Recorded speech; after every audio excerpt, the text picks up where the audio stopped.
오늘은 개혁주의와 세대주의로 본 요한계시록 강해 66번째 말씀을 증거하겠습니다. 오늘 제목은 적 그리스도와 거짓 선지자, 이런 제목으로 하나님의 말씀을 증거하겠습니다. 왼쪽에 보이는 그림의 사진에 적 그리스도를 상징합니다. 오른쪽에 또 사진에 거짓 선지자를 상징합니다.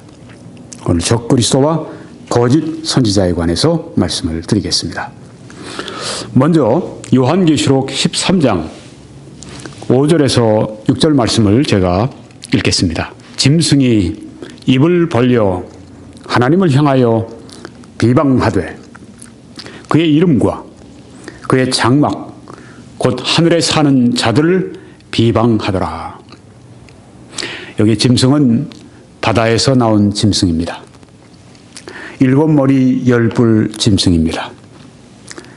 이 짐승은 교회를 박해하는, 하나님의 백성을 박해하는 정부 조직 혹은 그것을 대표하는 적 그리스도라고 하는 인물입니다. 이 짐승이 입을 벌려서 하나님을 비방하고 또 하나님의 백성을 비방하는 장면이 여기에 나옵니다. 또한 그 짐승이 권세를 받아 성도들과 싸워 이기게 되고, 짐승이 하나님께로부터 권세를 받습니다. 물론 사탄이 교회를 박해하는 권세를 주지요. 그렇지만은 하나님께서 그런 권세를 허용하시지 않으면은 사탄은 아무런 일도 할 수가 없는 것입니다. 온 우주의 주제는 하나님이십니다. 악한 사탄이 또 악한 인간들이 그들의 악한 일을 할지라도 하나님께서 허용하시는 범위 안에서만 가능하다고 하는 것입니다. 히틀러가 600만의 그 유대인들을 짧은 시간 동안에 무섭게 살육을 했습니다마는 그 이상은 할 수 없었습니다. 하나님께서 허용하시는 범위를 넘어설 수 있는 것은 아무것도 없습니다. 여기에 지금 사탄이 권세를 받아 성도들과 싸워 이기게 되었다고 했습니다. 여기 성도들이 졌습니다. 그러면 성도들이 믿음을 뺏긴 것입니까? 물론 그것이 아닙니다. 여기 성도들이 싸워서 지게 된 것은 그들의 목숨과 그들의 몸을 뺏겼다고 하는 그런 이야기입니다. 예전에 로마의 그 원형극장 콜로세움에서 얼마나 많은 그리스도인들이 짐승의 밥이 되고, 그래서 짐승의 몸속으로 그들의 몸이 들어가는, 몸이 죽임을 당하고 몸이 처참하게 그렇게 되어지는 그런 어려움들 겪었습니다. 또 십자가에 달려서 죽기도 했습니다. 성도들이 싸움에서 졌다고 할 때 그런 의미인 것입니다. 그렇지만 성도들의 믿음은 사탄이 뺏어가지를 못합니다. 왜냐하면 하나님의 능력으로 그 믿음을 지키시기 때문입니다.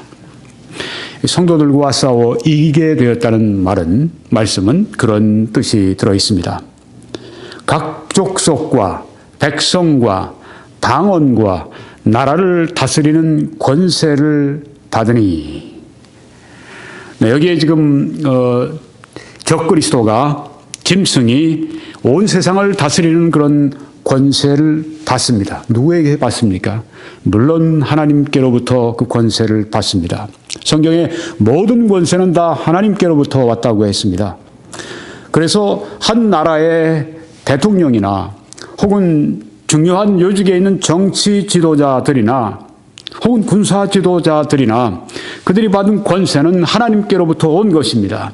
그것이 비록 공산주의 정부일지라도, 그것이 비록 북한 정부일지라도, 김정은 같은 사람일지라도 그 권세는 궁극적으로 하나님께로부터 왔다고 하는 것입니다. 모든 권세는 하나님께로부터 왔습니다. 하나님이 허용하시는 만큼만 그들이 살 것이고 하나님이 허용하시는 만큼만 그들이 할 것입니다. 권세를 지금 이 적그리스도가 받아서 온 세상을 지금 다스리는 것을 여기에 말씀하고 있습니다.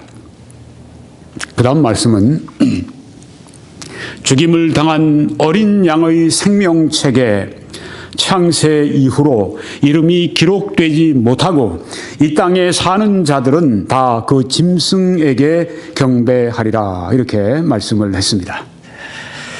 이 말씀이 이제 우리 개역 개정에 있는 말씀인데요.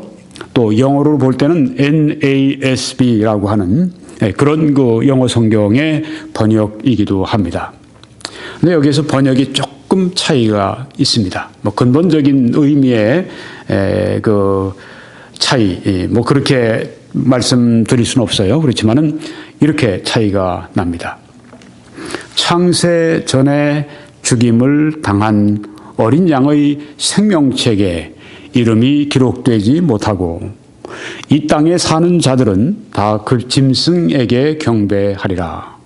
네, 이 번역은 영어의 킹 제임스 성경, 또 뉴 킹 제임스 성경, 또 NIV 이런 성경, 영어 성경들이 이렇게 번역을 했습니다. 그러니까 여기에 창세전에 이 앞에 있는 그 말씀에는 창세 이후로 이것이 어디에 들어가느냐 하는 것입니다. 어린 양의 생명책에 창세 이후로 이렇게 들어가느냐, 아니면은 창세 전에 죽임을 당한 어린 양으로 이렇게 되느냐. 저는 이 번역을 취하겠습니다. 창세 전에 죽임을 당한 어린 양. 예수님은 언제 죽임을 당하셨습니까? 물론 실제적으로는 2000년 전 갈보리 언덕 위에서 죽임을 당하셨습니다. 그렇지만 예수님께서는 그 이전에 창세 전에 죽임을 당하셨다고 했습니다. 하나님의 생각 속에서, 하나님의 계획 속에서, 구원의 계획 속에서 창세 전에 어린 양 예수 그리스도는 죽임을 당하셨다고 말씀을 하고 있습니다. 그래서 이 어린 양의 생명책에 이름이 기록되지 못하고, 여기 어린 양의 생명책이 있습니다. 구주 예수 그리스도의 생명책이 무엇입니까? 물론 구원하신 영혼들을 기록하는 책입니다. 창세전에 죽임을 당하셨고 또한 창세전에 택함받은 백성들을 창세전에 그 생명책에 기록해 놓으셨을 것임이 분명합니다. 어린 양의 생명책에 이름이 기록된 사람들이 있습니다. 그들은 달리 얘기하면 믿는 자들입니다. 아들을 영접하는 자, 곧 그 이름을 믿는 자들에게는 하나님의 자녀가 되는 권세를 주셨다고 말씀을 했습니다. 바로 그런 사람들입니다. 예수 그리스도를 나의 구주요, 나의 하나님으로, 나의 주님으로 믿고 모시고 따르는, 기뻐하고 즐거워하는 바로 그 사람들입니다.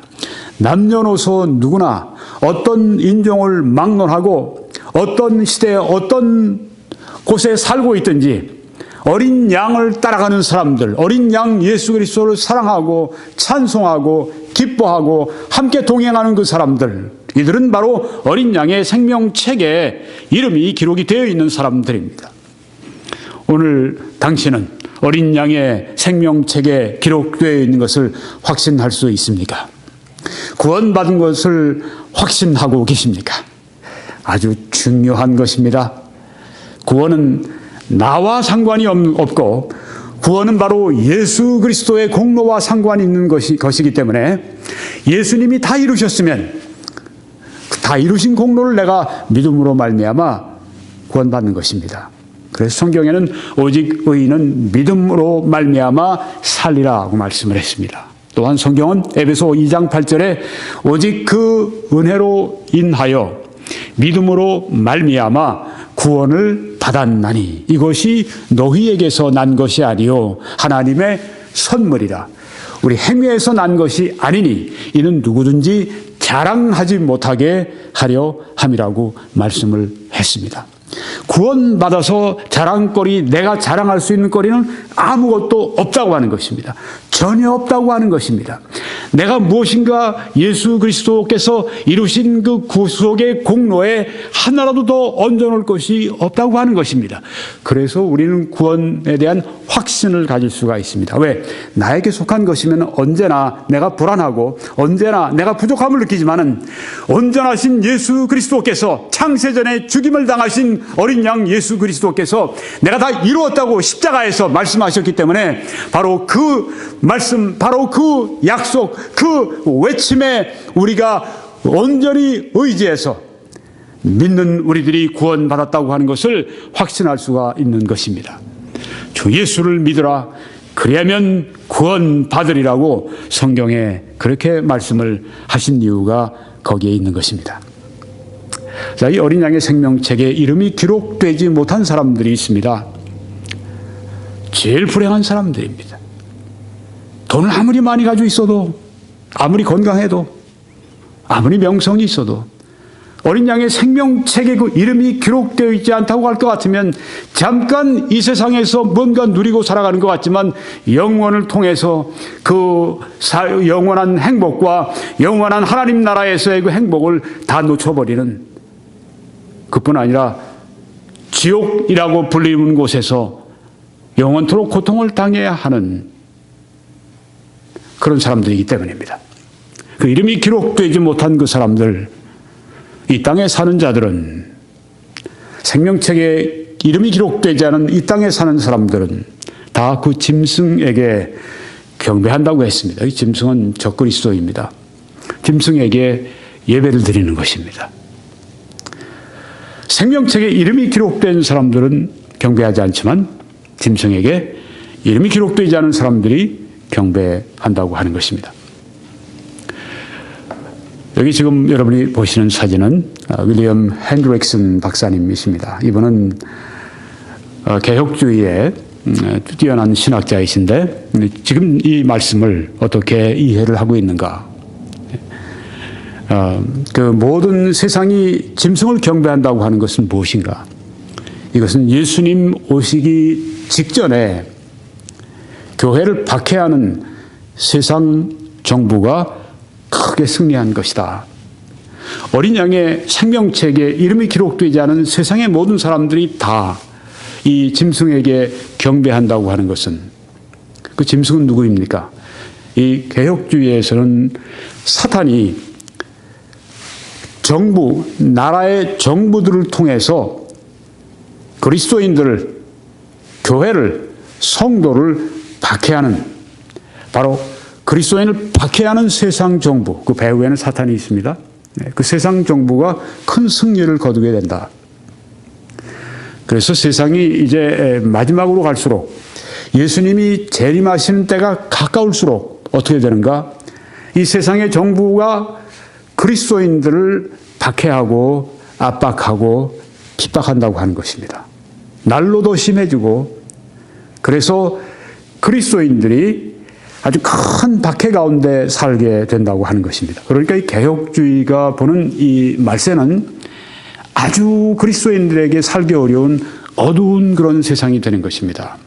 여기에 지금 어린 양의 생명책에 이름이 기록되지 않은 땅에 사는 모든 자들이다, 불신자들이다, 짐승에게 경배하는, 그러니까 교회가 여기에서 박해를 받고 거의 교회로서의 선교적인 능력을 상실해버린 상황에 도달해 있는 그런 모습으로 이렇게 이해를 한다고 하는 것입니다.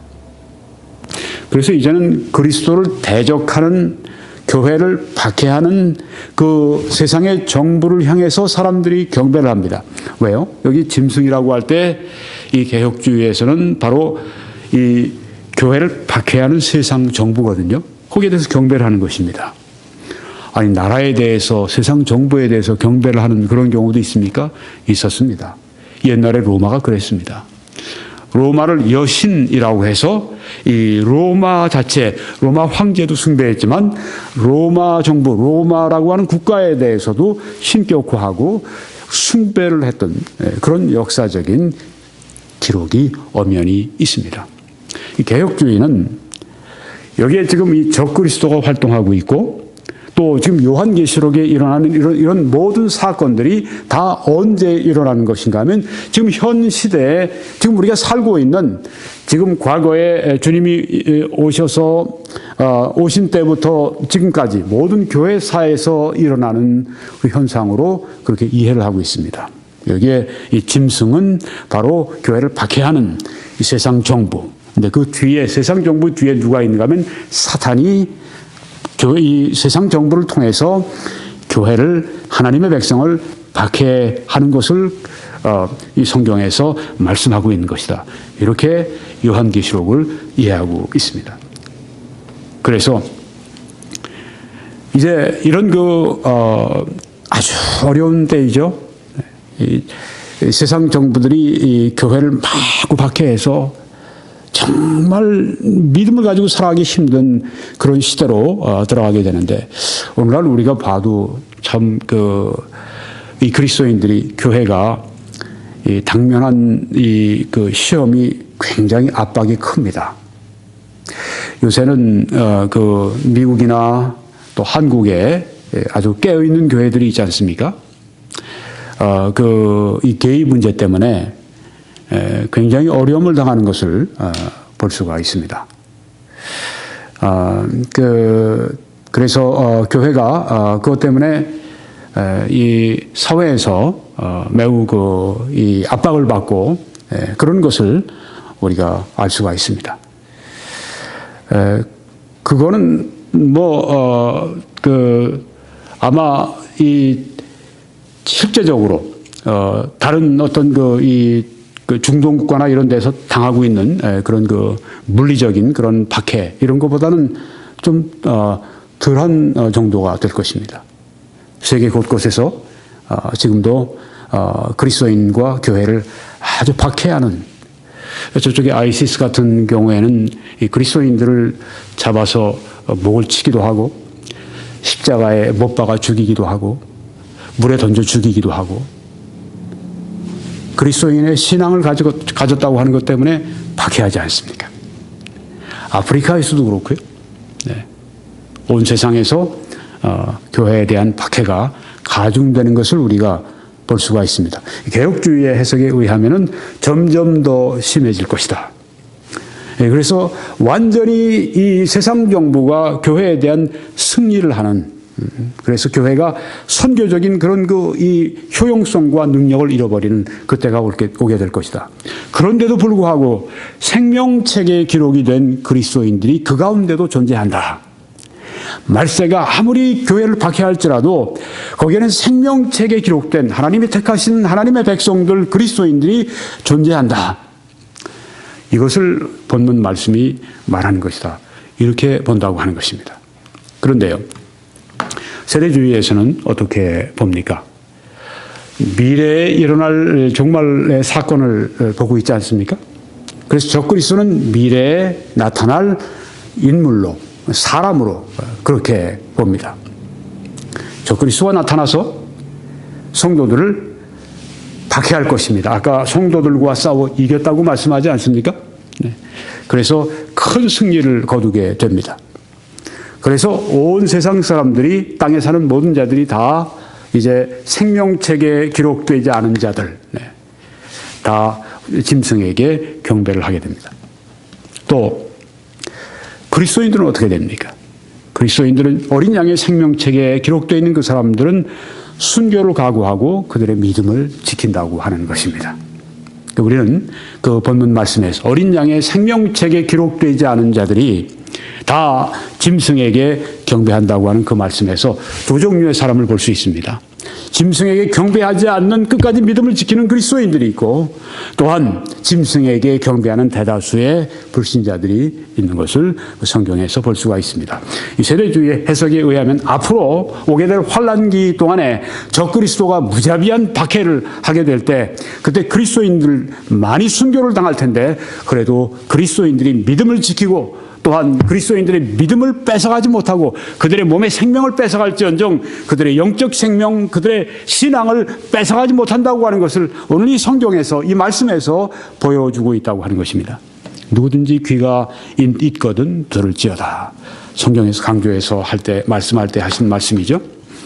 그 다음 요한계시록 13장 10절에 보니까 사로잡힐 자는 사로잡혀갈 것이요 칼에 죽을 자는 마땅히 칼에 죽을 것이니 성도들의 인내와 믿음이 여기 있느니라, 이렇게 말씀을 했습니다.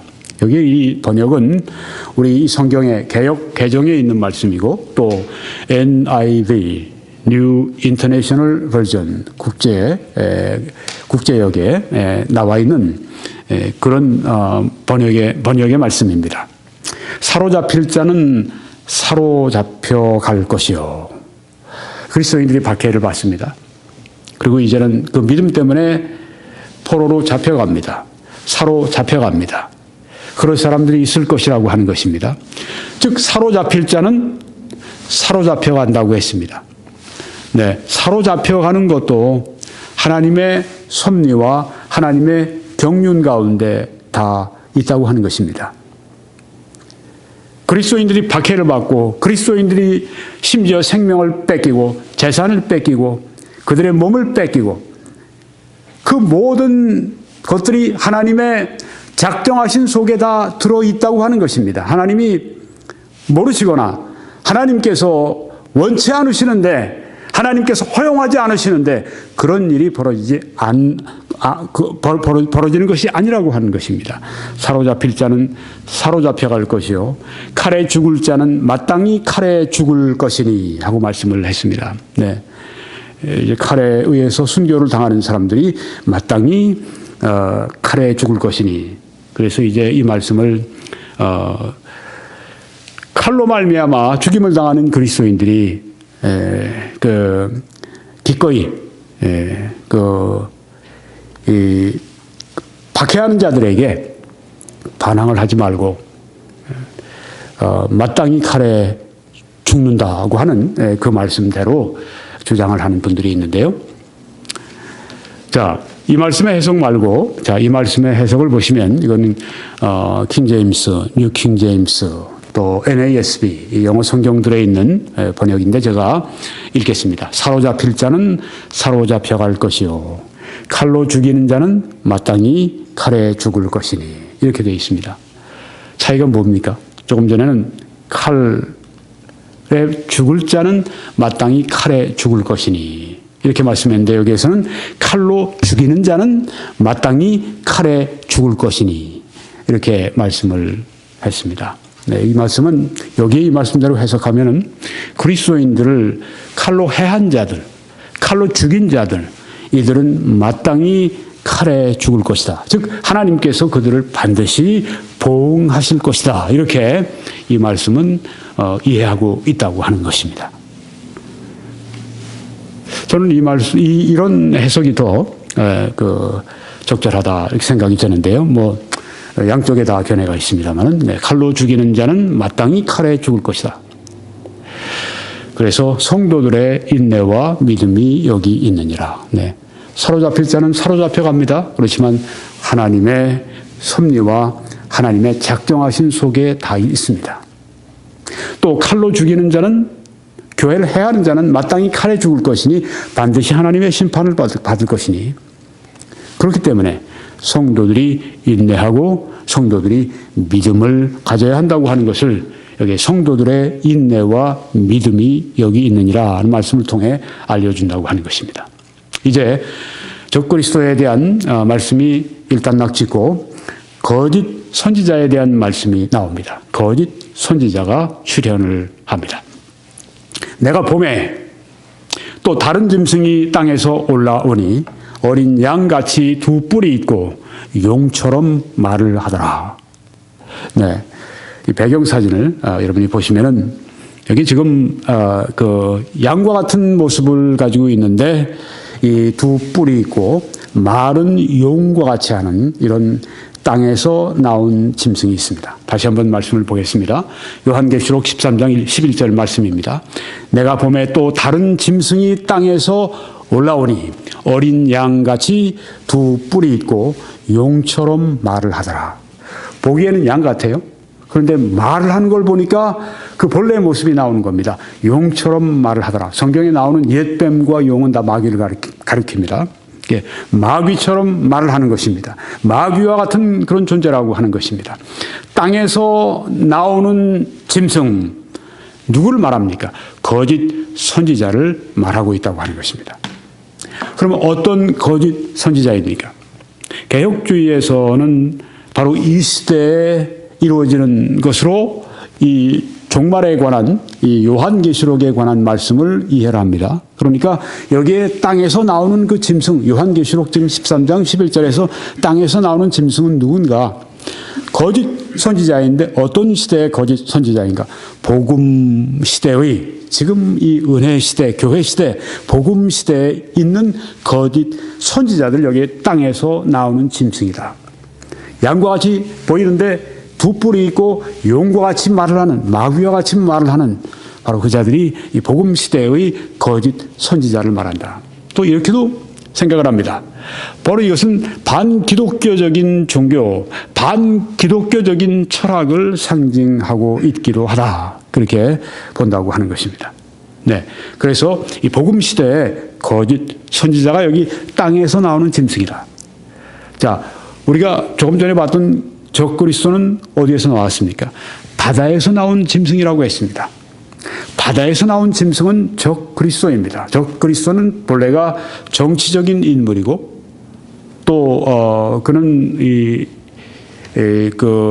그런 그 군사적인 정치적인 그런 인물입니다. 나중에 이제 자칭 하나님이 된다고 여기 성경에 말씀을 하고 있죠. 근데 여기 거짓 선지자는 누굽니까? 종교적인 그런 사람입니다. 거짓 선지자. 세대주의에서는 이 거짓 선지자는 언제 때를 말하는가? 7년 환란기 때에 있는 거짓 선지자를 말한다.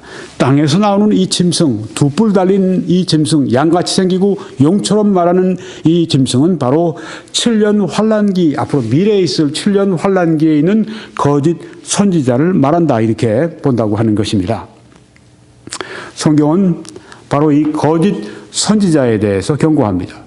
네, 그것이 복음 시대에, 지금 우리 시대에 있는 거짓 선지자이든 혹은 앞으로 있게 될 7년 대환란기에 있는 거짓 선지자이든 이 거짓 선지자에 대해서 성경이 아주 중대한 경고의 말씀들을 하고 있습니다. 말씀을 보겠습니다.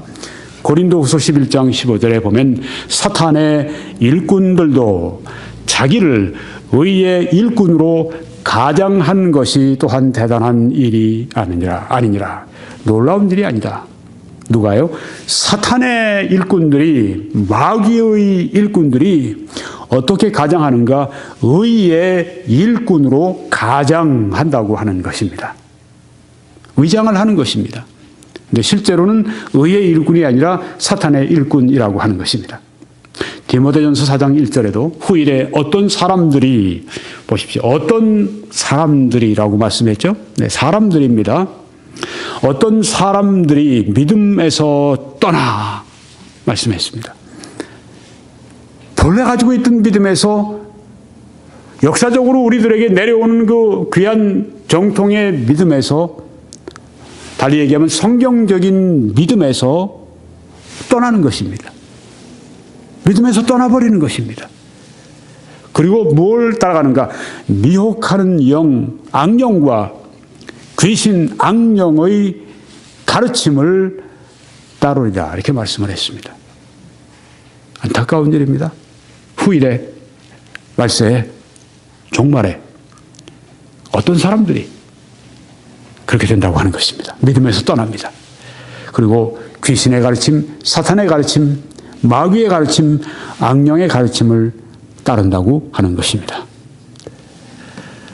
신명기 13장 1절에도 보면은 너희 중에 선지자나 꿈꾸는 자가 일어나서 이적과 기사를 네게 보이고 그가 네게 말한 그 이적과 기사가 이루어지고 너희가 알지 못하던 다른 신들을 우리가 따라 섬기자고 말할지라도 너는 그 선지자나 꿈꾸는 자의 말을 청종하지 말라고 말씀을 했습니다. 따르지 말라.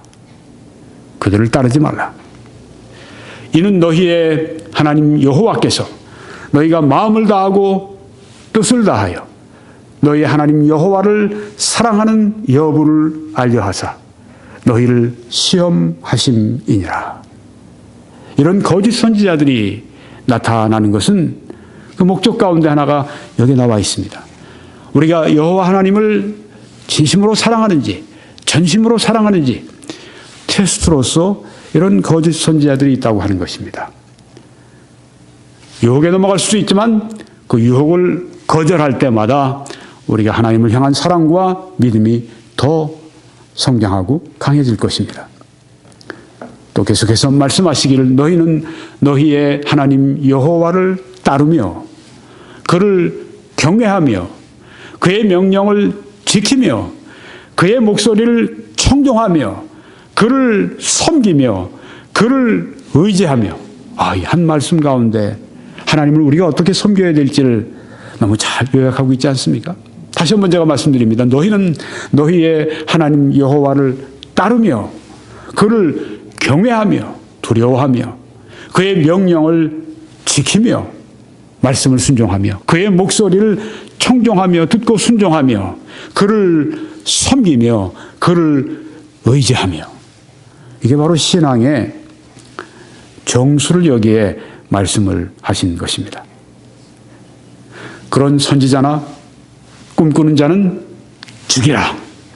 이는 그가 너희를 애굽 땅에서 인도하여 내시며 종되었던 집에서 속량하신 너희의 하나님 여호와를 배반하게 하려 하며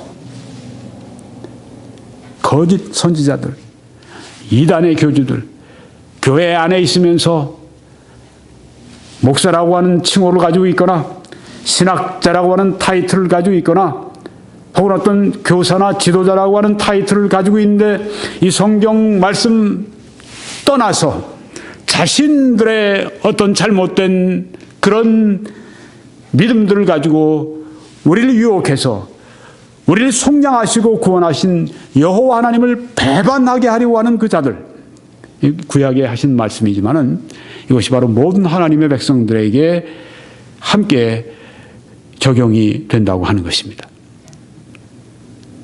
이들이 하는 일이 무엇인가? 거짓 선지자들의 일이 무엇인가? 우리를 속량하신 하나님을 배반하게 하기 위해서 그들이 일하고 있다고 하는 것입니다. 거짓 선지자의 배후에는 하나님을 대적하는 사탄이 있다고 하는 것입니다. 사람들의 배후에 사탄이 있다고 하는 것, 우리가 정말 잠자다가도 그냥 깜짝 놀라서 일어날 그런 일이 아닙니까? 어떤 사람들의 배후에 사탄이 있다고 하는 것, 그리고 우리로 하여금 우리를 속량하신 하나님을 배반하고 그분 뜻대로 살지 못하고 그분을 의지하지 않고 그분의 말씀을 듣지 않고 그분을 경외하지 않도록 만들기 위해서 그렇게 역사하고 있다고 하는 것. 또 그것은 하나님께서 우리들에게 주신 우리 하나님을 향한 사랑의 테스트라고 하는 것. 이것을 오늘 성경이 말씀해 주고 있습니다.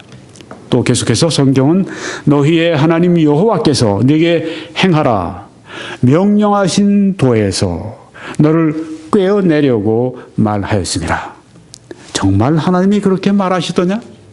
이게 누가 했던 말입니까? 뱀이, 즉 마귀가 첫 여자였던 이브에게, 하와에게 한 말이 그것입니다. 정말 하나님이 그렇게 말씀하시더냐? 아니라! 그렇게 얘기하지 않습니까? 오늘도 그렇지 않습니까? 이 하나님의 말씀이 하나도 오류가 없는 책이라고? 아니, 지금도 그렇게 믿나? 이렇게 교육을 많이 받은, 그리고 이렇게 우리가 아는 것이 많은 지금 이 시대에, 아니, 이 성경이 아직도 구구절절 다 하나님의 말씀이라고 아직도 믿고 있나? 이렇게 말하는 사람들이 있어요. 대학가도 있고요. 신학교가도 있습니다. 하나님이 명령하신 이 말씀에서 너를 꿰어내려고 말하였습니다. 이런 사람들이 있습니다. 너는 이같이 하여 너희 중에서 악을 제할지니라. 이런 거짓 선지자는 죽이라고 말씀했는데 이건 과거에 신정 정치할 때 신정 국가였던 이스라엘에 해당되는 말씀인데 우리는 어떻게 봐야 될까요? 네, 악을 제할지니라. 물리쳐야죠. 그들요. 네. 그들과 또한 싸움을 해서 우리 믿음을 지켜야죠. 네. 교회 하나님의 말씀에 대한 오류 혹은 예수 그리스도의 구원에 대한 그런 잘못된 그런 이 교리 이런 걸 가져와서 우리에게 이것이 맞다고 얘기할 때 그걸 그냥 받아들여서는 안 되죠. 악을 제해버려야죠. 여기 선지자는 죽이라고 말씀을 했는데 우리가 그들을 받아들여서는 안 되죠. 절대 안 되죠. 죽이라고 했습니다. 악을 제하라고 했습니다. 받아들여서는 안 됩니다. 왜요? 하나님의 말씀에 대한 것이기 때문에 그렇습니다. 하나님의 말씀보다 하나님의 말씀을 지키고 하나님 말씀을 순종하는 것보다 더 중요한 거 있습니까? 없죠. 예의 차리고 좋은 관계 맺고 그 좋은 게 좋아 평화롭게 그게 더 중요합니까? 아니죠. 여기 악을 제할지니라고 말씀했습니다. 하나님의 말씀을 지켜야 합니다. 우리가 갈라디아서 보게 되면 사도 바울이 베드로가 함께 이방인들과 같이 식사를 하고 있다가 야고보에게서 온 사람들이 예루살렘에서 이제 도착을 막 하니까 허겁지겁 자리를 일어나서 이방인들과 함께 먹고 있다가 그냥 자리를 비워놓고 그냥 사람들 나가버리고 도망을 간 것입니다. 왜요? 그 사람들이 당신이 이방인들하고 어떻게 식사를 합니까? 이런 얘기를 듣지 않으려고 했던 것입니다. 그때 사도 바울이 공개적으로 책망을 하죠. 베드로를. 가르친 대로 어떻게 행치 않는가? 그리스도 안에서 이방인과 우리 그리스도 안에서 유대인들이 무엇이 다른가? 우리는 한 형제다. 왜 우리가 구별해야 되는가? 그러면서 거기에 책망을 했다고 성경에 말씀하지 않습니까? 악을 제하는 것입니다. 그리고 갈라디아 성도들에게 이 어리석은 갈라디아인들아 하고 책망하면서 이 복음의 말씀을 전하지 않습니까? 갈라디아서는 바로 악을 제하는 이 교리를 잘못 왜곡해서 그렇게 율법주의로 바꿔가거나 아니면 어떤 그 이단 교리로 바꿔가거나 자유주의 교리로 바꿔가거나 이런 거 할 때 여기에 대해서 강력하게 우리가 항의해야 됩니다. 싸움을 해야 됩니다. 그들이 잘못된 영향을 미치지 못하도록 이 이단 교리나 이런 그 자유주의 교리나 이 믿음에서 떠나는 이런 것들은 무엇인가? 여기 악이라고 그랬지 않습니까? 교리적인 악이에요.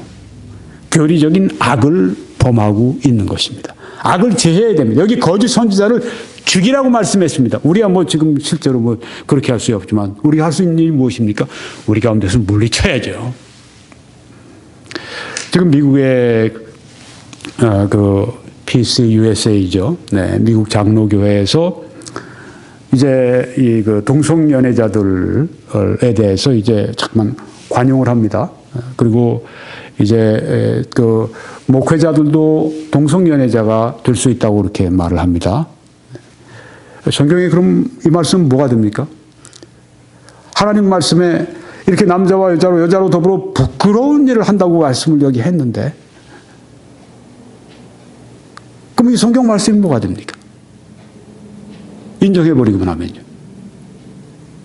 그리고 목사님들이 다 이제는 이 결혼하는 사람들 다 주례를 해야 되는데 강제로 그 일을 해야 되고.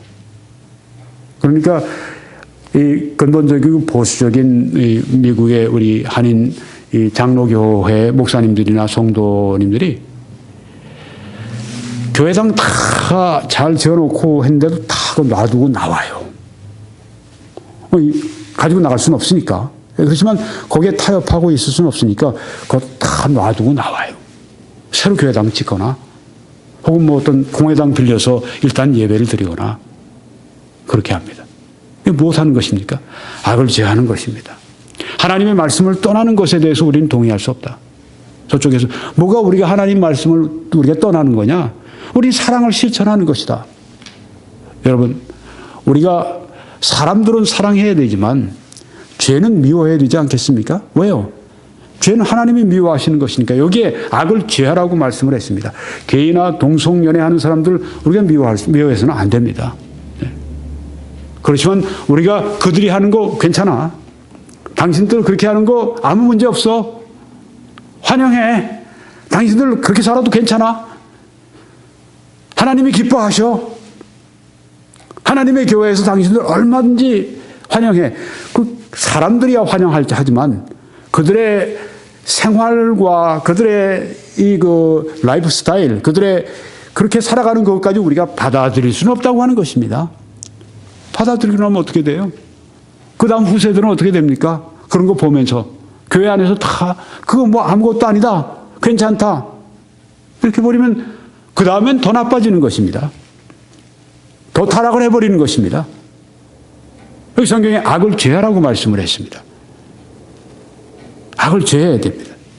많은 사람들은 악과 싸우면 피곤해요. 악과 싸우면 어떻게 됩니까? 나도 희생을 해야 돼요. 그게 싫은 거예요. 그걸 해야 돼요. 신앙은 희생입니다. 많은 경우에 내 자신을 희생해야 됩니다. 예수님은 십자가 위에서 희생하셨습니다. 우리를 구원하실 때 희생 하나도 안 하고 그냥 내가 너희를 구원했다. 이렇게 하셨어요? 아니죠. 십자가 위에서 모든 것을 다 내놓으셨습니다. 완전히 희생하셨습니다. 사도 바울 보세요. 우리가 이 성경에 보게 되면 사도 바울이 얼마나 많이 고생했는지를 이 성경에 말씀하고 있지 않습니까? 내가 모든 사도보다 더 많이 수고했다. 이 말은 더 많이 죽을 고생했다고 하는 겁니다. 죽을 고비를 많이 겪었어요. 무엇 때문에? 사업하고 돈 벌려고? 아니죠. 뭐 자기 공부하고 학위 따려고? 아니죠. 복음 전하는 것 때문에, 다른 사람들의 영혼을 위하는 것 때문에, 그리스도의 복음 때문에 하나님의 영광을 위해서 희생하는 것입니다. 우리가 십자가의 복음 받아들이고 구원을 받는 것은 예수 그리스도가 십자가 위에서 희생하신 것을 우리가 그냥 감사함으로 그냥 무료로 우리가 받는 것이죠. 그런데 우리가 구원받고 난 다음에 순례자의 길을 떠날 때, 우리가 주님을 따라갈 때는 희생에 가는 길이 돼야 합니다. 오늘날 얼마나 많은 이 그리스도인들이 희생하지 않고 그냥 편하게 가려고 그래요. 누구나 다 그런 게 있어요. 그런데 그렇게 해서는 주님을 닮을 수 없습니다. 그렇게 해서는 희생하신 주님을 닮을 수도 없고, 그렇게 해서는 하늘의 상급도 없어요. 희생해야 합니다. 사도 바울은 많이 희생했습니다.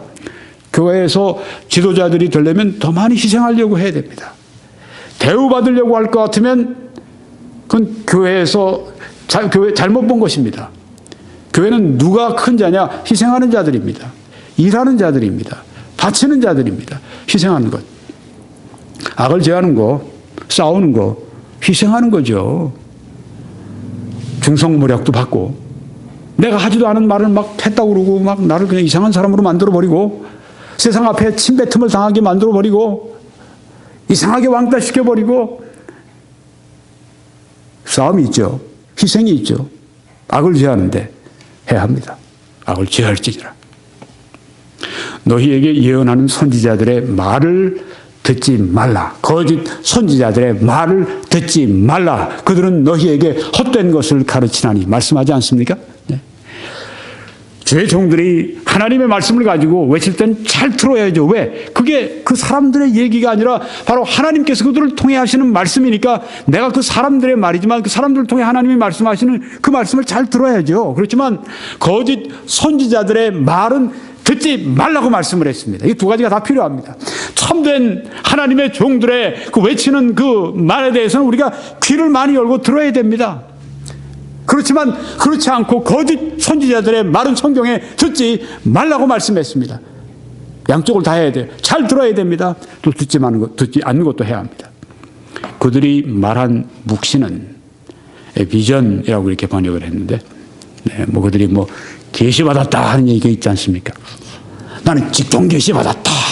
하나님께 받은 계시가 있다. 뭐 이런 얘기입니다. 묵시는 자기 마음으로 말미암은 것이요 여호와의 입에서 나온 것이 아니니라. 이 거짓 선지자들의 특징이 무엇입니까? 내가 계시를 받았느니, 내가 묵시를 환상을 받았느니 하는데 자기 마음에서 온 것이지 여호와 하나님의 입에서 나온 것이 아니라고 하는 것입니다. 그래서 듣지 말라고 하는 것입니다. 이 선지자들은 내가 보내지 아니하였어도 다름질하며 내가 그들에게 이르지 아니하였어도 예언하였은즉, 하나님과 아무 상관이 없어요. 하나님이 보내시지 않았는데도 다름질해서 갑니다. 하나님께서 말씀하시지 않으셨는데도 자기의 마음을 말합니다. 이 거짓 선지자들을 말합니다. 그들이 만일 나의 회의에 참여하였더라면 내 백성에게 내 말을 들려서 그들을 악한 길과 악한 행위에서 돌이키게 하였으리라. 여기 하나님 나의 회의라고 카운슬이라고 말씀했는데 어떤 집회 뭐 그런 건데 하나님과의 뭐 가까운 교제, 하나님으로부터 듣고 그런 말씀을 한 것 같아요. 만약 그들이 그렇게 했다고 할 것 같으면, 그래서 하나님 말씀을 증거한다고 할 것 같으면 어떻게 되는가? 하나님의 백성들을 악한 길에서 떠나게 하고 악한 행위에서 돌이키게 만들고 그런 일을 할 것이라고 하는 것입니다. 그런데 반대로 거짓 선지자들은 하나님의 길로 가는 그들을 꿰어내어서 하나님 원치 않으신 악한 길로 끌어내고 악한 행위를 하도록 끌어내는 것이 바로 이 거짓 선지자들의 이 일이라고 하는 것입니다. 그래서 듣지 말라고 하는 것입니다. 내 이름으로 거짓을 예언하는 선지자들의 말에 내가 꿈을 꾸었다고 말하는 것을 내가 들었노라. 그들이 그런 말하죠. 내가 꿈 꾸었는데, 내가 환상을 보았는데, 내가 계시를 보았는데, 이렇게 하면 사람들을 미혹합니다. 대부분의 사람들은 뭐 그런 체험이 없으니까 환상 보았다, 뭐 직통으로 하나님께서 나에게 계시를 주셨다 이런 얘기하게 되면 사람들이 미혹되기가 얼마나 쉽습니까? 거짓을 예언하는 선지자들이 언제까지 이 마음을 품겠느냐? 그들은 그 마음에 간교한 것을 예언하느니라. 교활한 것, 간교한 것을 가지고 예언하고 있다고 하는 것입니다.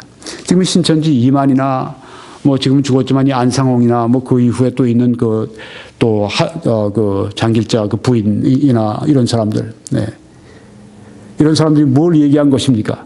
하나님께서 주신 말을 가지고 말씀한 것입니까? 결코 아니죠. 그 마음에 간교한 것을 예언하느니라. 이렇게 말씀을 했습니다. 그들이 서로 꿈꾼 것을 말하니 그 생각인즉 그들의 조상들이 바알로 말미암아 내 이름을 잊어버린 것 같이 내 백성으로 내 이름을 잊게 하려 함이로다. 무서운 일입니다. 하나님의 이름을 잊게 만드는 일을 하게 하는 이 거짓 선지자들. 여호와의 말씀이니라. 꿈을 꾼 선지자는 꿈을 말할 것이요 내 말을 받은 자는 성실함으로 내 말을 말할 것이라. 겨가 어찌 알곡과 같겠느냐? 여호와의 말씀이니라. 내 말이 불 같지 아니하냐? 바위를 쳐서 부스러뜨리는 방망이 같지 아니하냐? 여호와의 말씀이라. 그러므로 보라, 서로 내 말을 도둑질하는 선지자들을 내가 치리라. 심판이 있습니다. 하나님의 말씀을 도둑질하는 거짓 선지자들을 하나님이 치십니다. 여호와의 말씀이니라. 보라, 그들이 혀를 놀려서 여호와가 말씀하셨다 하는 선지자들, 거짓 선지자들을 내가 치리라. 여호와의 말씀이니라. 보라, 거짓 꿈을 예언하여 이르며 거짓과 헛된 자만으로 내 백성을 미혹하게 하는 자를 내가 치리라. 심판하시리라.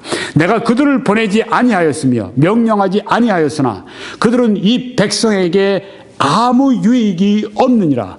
여호와의 말씀이니라. 거짓 선지자들, 하나님의 백성에게 아무런 유익이 없다고 말씀을 했습니다. 예수님께서도 마태복음 7장에서 거짓 선지자들을 삼가라. 양의 옷을 입고 너희에게 나오나 속에는 노략질하는 일이라고 했습니다. 겉으로는 양의 옷입니다. 겉으로는 가운이 목사 가운이 될 수도 있습니다. 신학자의 학위 가운이 될 수도 있습니다. 양의 옷을 입고 너희에게 나오나 속에는 노략질하는 일이라. 대부분의 목사님들이 하나님 말씀을 신실하게 전하죠. 그렇지만 모두가 다 그런 것은 아니라고 하는 것입니다. 양의 옷을 보고 결정하지 말고 속에서 나오는 그들이 증거하는 그 말이 진리에 속한 것인가 아닌가를 알아야 됩니다. 진리에 속하지 않은 것을 계속 듣다가 보면 어떻게 됩니까? 내 영혼이 노략을 당하는 것입니다. 약탈을 당하는 것입니다. 이단의 교주들이 하는 말을 계속 듣고 있다가 보면은 내 안에 있는 모든 걸 다 강탈당하는 것입니다. 안에 있던 진리, 안에 있던 하나님을 향한 그런 그 순수하고 사랑하는 그 마음 다 털려버리고 다 노략질 당하는 것입니다. 이리들이라고 하는 것입니다. 그러나 백성 가운데 또한 거짓 선지자들이 일어났었나니 이와 같이 너희 중에도 거짓 선생들이 있으리라. 베드로 사도도 이렇게 우리들에게 경고하고 있습니다. 거짓 선지자가 있고 거짓 선생들이 있을 것이다. 그들은 멸망하게 할 이단을 가만히 끌어들인다고 했습니다. 여기 멸망하게 할 이단이라고 말씀을 하고 있습니다.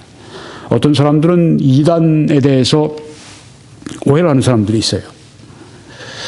옛날 그 로마 가톨릭이나 이런 데서 이단 정통 이런 용어를 가지고 뭐 개신교인들을 핍박하고 심지어 죽이기도 하고 종교 재판하기도 하고 그렇게 그 한 그 전례 아주 악한 그 선례들이 있습니다. 그렇지만 이단이라고 하는 것은 로마 가톨릭이 만들어낸 게 아니라 성경에 있는 거예요. 여기 멸망하게 할 이단이라고 정죄한 것을 우리가 볼 수 있습니다. 이단이라고 하는 것이 뭐냐 하면 디비전 혹은 다른 어떤 교리, 다른 가르침을 말합니다. 성경이 말씀하는 가르침, 그리고 그 성경이 말씀한 가르침을 그대로 따르는 그 정통 교리, 성경대로 따르는 이 복음적인 이 교리를 떠나서 비성경적이고 비복음적인 비정통 교리를 가리키는 것을 이단이라고 하는 것입니다. 그러니까 이단은 어디서 나온 거냐? 가르침이 잘못된 것입니다. 다른 가르침을 이단이라고 말을 하는 것입니다. 성경엔 이단에 속한 자들 한두 번 훈계한 다음에 멀리하라고 말씀하지 않습니까? 젊은 이들이 그 이단에 대해서 그 오해를 하는 경우들이 왕왕 있습니다. 그래서 이단 이렇게 하게 되면 왜 그 사람들 뭐 다들 자기 의견이 다 있는 건데 그 뭐 다 표현이 있고 다 뭐 자기 나름대로 생각이 있는데 왜 내 생각도 다르다고 그래서 그 사람 뭐 이단이라고 그렇게 하느냐. 그렇게 하는 게 아니죠. 내 생각과 달라서 이단이라고 그러면 그거 진짜 죄를 범하는 거죠. 그렇게 해서는 안 됩니다. 성경과 다르기 때문에. 그리고 성경을 믿는 우리의 그 역사적인 신앙과 다르기 때문에 이단이라고 하는 것이죠. 이단이라고 얘기해 줌으로 말미암아 어떻게 됩니까? 우리 정통 교리를 보호할 수 있게 되는 것입니다. 그냥 놔두게 되면 이단들이 와서 하는 얘기나 우리가 하는 얘기나 서로 섞여버리게 됩니다. 딱 분별을 해버리는 것입니다. 그건 이단입니다. 잘못된 것입니다. 라고 분명하게 가르쳐 줄 수 있어야 됩니다. 이거 언제부터 훈련 받아야 됩니까? 어렸을 때부터 주일학교 때부터 가정에서부터 이거 훈련 받아야 돼요. 정확한 하나님의 말씀을 우리가 알고 있어야 됩니다. 예수님께서는 그래서 너희가 가서 모든 족속으로 제자를 삼은 다음에 내가 너희에게 가르쳐 분부한 모든 것을 지키게 하라고 말씀했습니다. 모든 가르침, 예수님이 주신 모든 가르침을 가르쳐서 지키게 하라고 했습니다. 사도 바울도 내가 너희들에게 하나님의 모든 뜻을 전했다고 했습니다. Whole counsel of God. 그렇습니다. 하나님의 말씀을 바르게 우리가 전하고 지키는 것 굉장히 중요합니다. 여기 보니까 자기들을 사신 주를 부인하고 임박한 멸망을 스스로 취하는 자들이라. 사도 요한도 이렇게 말씀했습니다. 요한 1서 4장에서 사랑하는 자들아 영을 다 믿지 말고 오직 영들이 하나님께 속하였나 분별하라. 많은 거짓 선지자가 세상에 나왔습니다. 이 성경이 명령하는 것입니다. 내가 까다로워서, 내가 교만해서, 내가 믿는 것처럼 사람들이 다 믿어야 된다고 생각하기 때문에 그런 게 아닙니다. 많은 거짓 선지자가 나왔고, 많은 거짓 성경교사가 나와 있고, 우리를 하나님의 말씀으로부터 멀어지게 하고, 우리의 순전한 마음을 멀어지게 해서 하나님을 배반하게 만들고, 이렇게 하기 때문에 분별하라고 말씀을 하고 있는 것입니다. 성경의 이 거짓 선지자는 사악한 자라고 말씀을 합니다. 예레미야 23장 11절에 간음을 행하는 자라고 예레미야 23장 14절에 말씀합니다. 교리적인 영적 간음을 말합니다. 세 번째는 탐욕을 품은 자라고 말합니다. 베드로후서 2장 15절에 나와 있습니다. 자기 마음대로 예언하는 자라고 에스겔 13장 2절에 말씀합니다. 또 우상에 의해서 아이들 우상에 의해서 예언하는 자라고 말씀을 하고 있습니다. 자기 마음대로 하는 거예요. 우상에 의해서 하는 것입니다. 사악한 것입니다. 교리적인 영적 간음을 행하는 것입니다. 탐욕을 품고 있는 것입니다. 이단의 교주들 보면 어떻습니까? 이단의 교주들이 가난한 사람 봤습니까? 아무도 없어요. 이단들이 헌금이 보통 일반 교회 사는 것보다도 10배, 20배 많이 한다고 그러잖아요. 이단들 가운데 여자 문제 가진 사람들 얼마나 많습니까? 거짓 선지자들.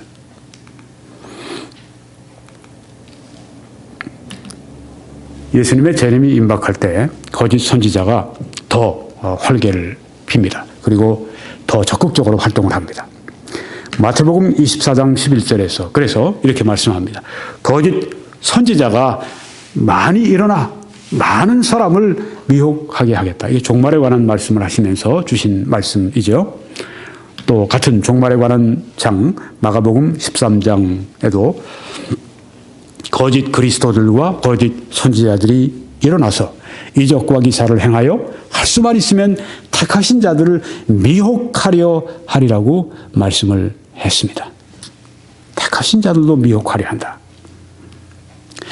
거짓 선지자의 임무가 그러면 무엇일까요? 적 그리스도를 후원하는 일입니다. 이 땅에서 나온 짐승, 두 뿔 달린 양같이 생기고 그렇지만 용같이 말하는 이 거짓 선지자의 사명, 일, 과업이 무엇인가? 그건 앞서 나온 바다에서 나오는 짐승, 이 적 그리스도를 지원하고 도와주고 후원하고 도우미가 되려고 하는 것. 바로 이것이 거짓 선지자의 임무라고 성경에 말씀을 합니다. 그런데 개혁주의에서는 언제 이런 활동들이 있죠? 현재 시대 이런 활동이 있습니다. 그런데 세대주의에서는 언제 있죠? 앞으로 미래 7년 환란기에 그런 활동들이 있을 거라고 하는 것입니다. 이런 차이가 있습니다. 요한계시록 13장 12절에 그가 먼저 나온 짐승, 여기 지금 땅에서 나온 짐승, 이 거짓 선지자가 먼저 나온 짐승, 바다에서 나온 짐승, 적 그리스도의 모든 권세를 그 앞에서 행하고 땅과 땅에 사는 자들을 처음 짐승에게 경배하게 하니, 거짓 선지자가 하는 일은 사람들을 미혹해서 적 그리스도를 경배하도록 예배하도록 그렇게 만드는 일이라고 이 성경에 말씀하고 있습니다. 물론 이 현 시대를 봐도, 예를 들면 로마 제국 같은 때 봐도 그때 이런 여러 그 다른 종교의 이런 제사장들, 이런 종교 지도자들이 이제 황제를 숭배하게, 또 로마라고 하는 그 제국 나라를 숭배하게 하도록 그렇게 저들이 돕는 것을 보죠. 그러면서 교회를 박해하는. 세대주의적인 관점에서는 미래에 7년 대환란기에 그때 일어날 적 그리스도를 도와서 적 그리스도에게 사람들이 경배하도록 도와주는 그 일을 한 자가 이 거짓 선지자라고 하는 것입니다. 이 두 짐승은 왼쪽에 10뿔 달린 짐승, 7머리 10뿔 달린 짐승, 적그리스도, 또 오른쪽에 2뿔 달린 양같이 생긴 용같이 말하는 이 짐승, 거짓 선지자. 적그리스도와 거짓 선지자는 요한계시록 17장 1절에서 9절을 보면 함께 지냅니다. 그리고 함께 협력을 잘합니다. 그런데 나중에 조금 지나서 보면 같은 17장 15절에서 17절까지 보게 되면 적그리스도가 거짓 선지자를 죽입니다. 멸망시킵니다. 쓸 만큼 써먹고 그 다음에 이제 이 거짓 선지자를 죽여버리는데 왜 그렇습니까? 이 성경에 보게 되면 이 적그리스도가 자기 자신을 신으로 내세웁니다. 그러면서 이 거짓 선지자를 죽여버립니다. 그러니까 모든 그 종교를 하나로 만드는, 그리고 자기만이 유일한 하나님이 되는, 그러면서 이제 거짓 선지자를 멸망시키는 것을 성경에서 말씀합니다. 언제 그게 일어나죠? 여기 보니까 데살로니가 후서 2장 4절에 마지막 말씀입니다. 이거 보고 마치겠습니다. 그는 대적하는 자라, 신이라고 불리는 모든 것과 숭배함을 받는 것에 대항하여, 적그리스도의 일입니다. 그 위에 그 신 이런 어떤 이런 신적인 존재들 위에 자기를 높이고 하나님의 성전에 앉아, 혼란기에 지어질 성전을 말씀합니다. 성전에 앉아 자기를 하나님이라고 내세우느니라. 이게 언제 일어나냐면 7년대 환란기에 3년 반이 딱 될 때, 그때 일어나는 일이죠. 네. 오늘은 여기까지 말씀을 마치고 결론을 짓겠습니다. 오늘 적그리스도와 거짓 선지자라고 하는 제목으로 하나님의 말씀을 증거했습니다. 이제 여러분들께서는 www.21church.com으로 들어오셔서 다른 메시지들을 시청하실 수 있기를 바라고요. 또 다른 분들에게 소개해 주셔서 함께 요한계시록의 말씀을 공부할 수 있기를 바랍니다. 그렇게 하실 때 하나님의 크신 축복이 여러분들과 함께 하시기를 축원합니다.